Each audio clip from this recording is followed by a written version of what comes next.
Oh, Marcos. Apo, nandito ka na pala. Mano po pala? Dito ka muna sa bahay at mamamalengke lang ako sa bayan. Mabilis lang ako. Opo. Ingat po kayo, Lola. Nanatiling mag-isa si Marco sa bahay ng kanyang lola. May narinig siyang kakaiba. Isang maingay na bagay na hindi natukoy. Si Lola na ata yun.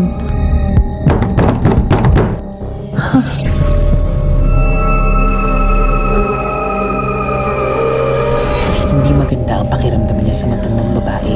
Agad niyang inilala ang kanyang napanood ng balita patungkol sa walis at sa proteksyong na ibibigay nito. Agad niya itong kinuha at dali niya itong dinala sa likod bahay at nilagay ng pabaliktad ang walis malapit sa may pinto.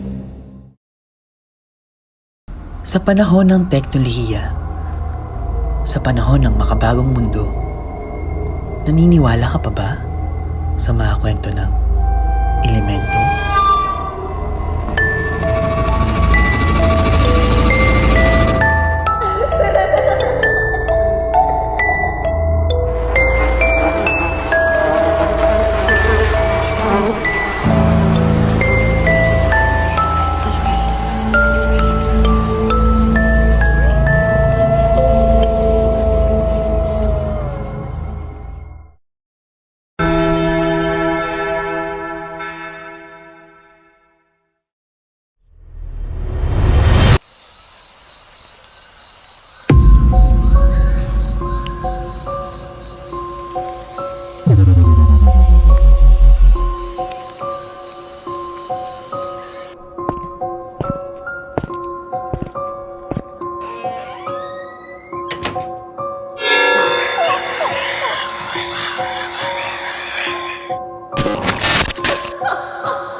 Maraming salamat at pinatuloy mo ako dito sa mumunting bahay niyo.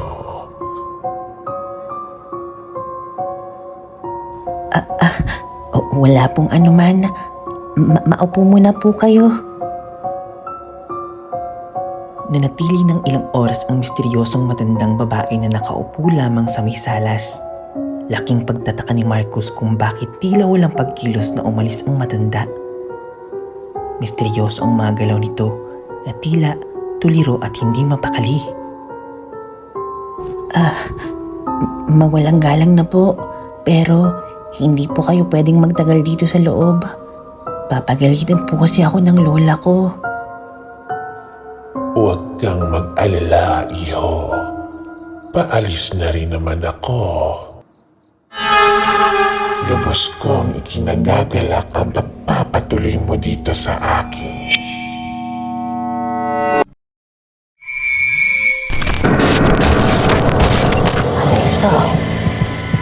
Ano itong aking nararamdaman? Anong klaseng presensya ang bumalik sa akin ngayon lamang? May kakaiba. May hindi tama. Tila may pumipigil sa aking kapangyarihan. Ano yun? Ano yun?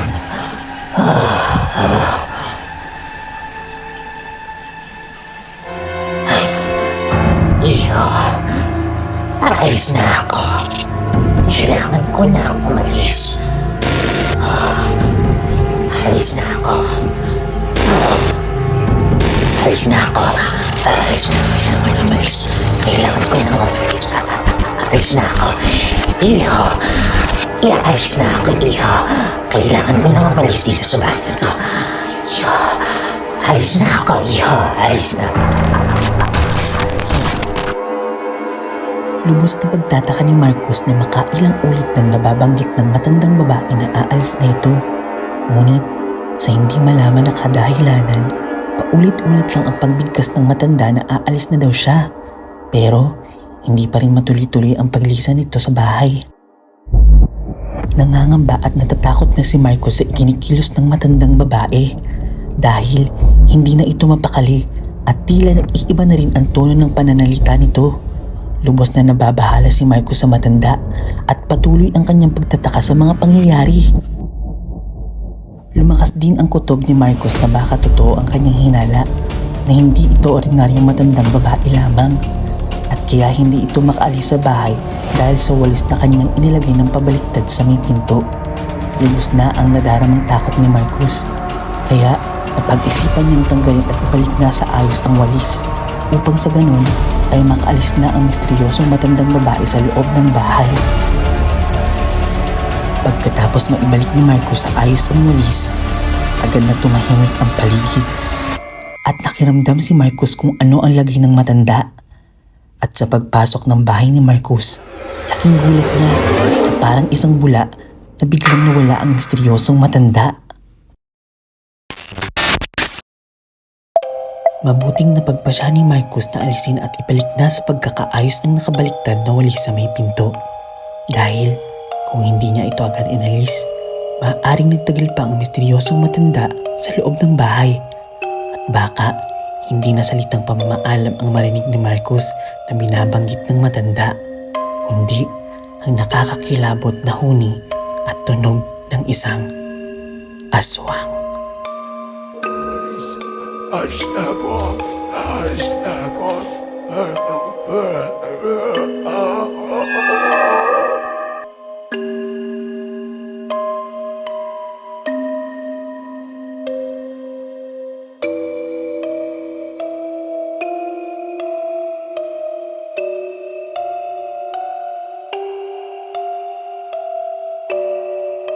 Ako nga pala si Kaluluwa.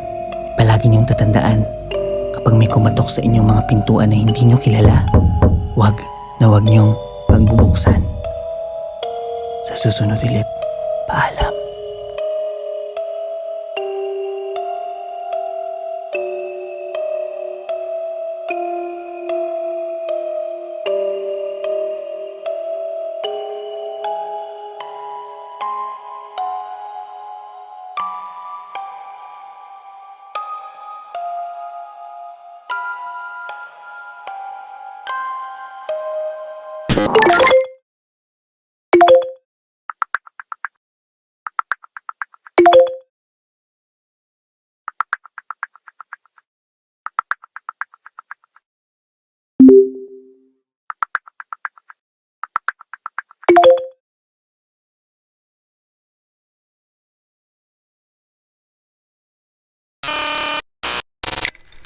Lola, ngiti po kayo sa camera. Gusto daw po kayong makita ni Mama.